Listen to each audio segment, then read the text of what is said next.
नमो राघवाय। जब राम राज्य हो गया तो फिर राम राज्य में क्या क्या हुआ था वही सब तुलसी कृत रामचरितमानस में लिखा हुआ है।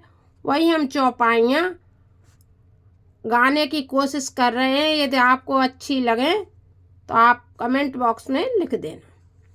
दैहिक दैविक भौतिक तापा, राम राज्य नहीं काऊ है व्यापा। यानी दैहिक दैविक भौतिक तापा, राम राज्य नहीं काऊ है व्यापा। सब नर करहि परस्पर प्रीति, चलहि स्वधर्म निरत सूति नीति। सब आपस में प्रेम करते थे अवधपुरी में और नीति के अनुसार चलते थे। यह था हमारा राम राज्य।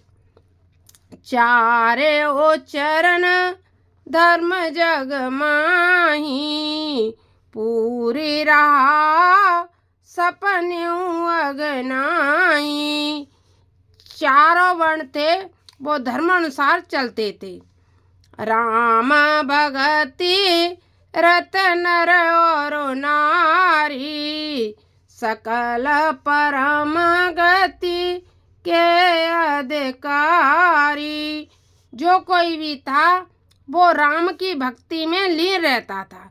यानी इस जब धरती पर अपन जन्म लेते हैं तो भगवान की भक्ति हमें अवश्य करनी चाहिए। नहीं कि हम सिर्फ काम, पराया धन हड़पना और दूसरे की निंदा चुगली इसी में समय व्यतीत कर देना। नहीं, सिर्फ राम भगति रत नर और नारी।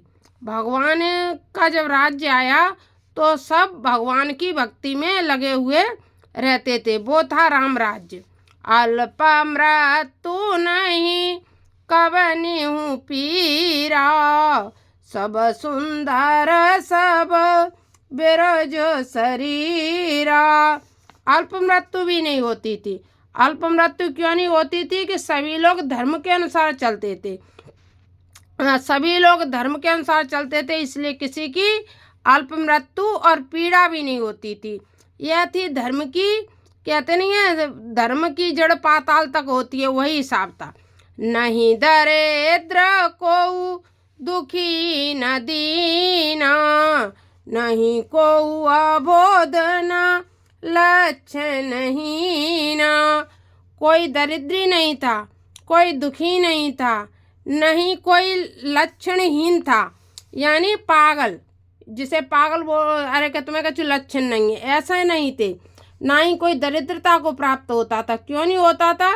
क्योंकि न अल्प मृत्यु होती थी, ना कोई दरिद्रता को प्राप्त होता था। राम राज्य में क्यों नहीं होता था? कि सब धर्मानुसार चलते थे। इस तरह से अधर्म नहीं करते थे कि किसी की संपत्ति हमें लेनी है, कि चोरी करनी है, किसी का खून करना है, किसी का कुछ करना है। जब ये जो पाप है ना, चोरी, दरिद्री, किसी का धन हड़प लेना, किसी का हिस्सा ले लेना, ये सारे लोग जो होते हैं वे दरिद्रता को प्राप्त होते हैं। आजकल ये बहुत चल गया है कि चोरी कर लो, अपने भाई का ही हिस्सा हड़प लो। वो लोग आजीवन दरिद्रता को ही प्राप्त होते हैं।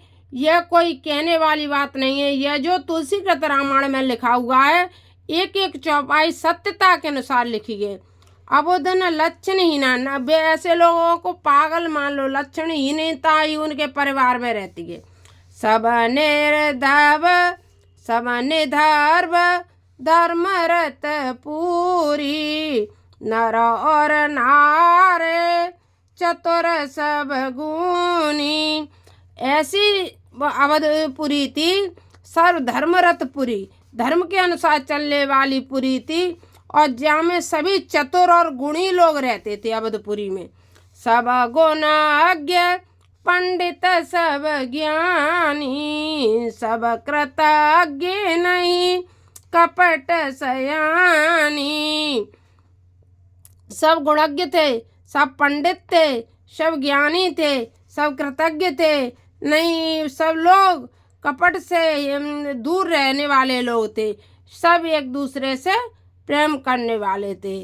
राम राज नवगेश सुनी चराचर जग माही, काल कर्म स्वभाव गुण कृत दुख काहू नाय।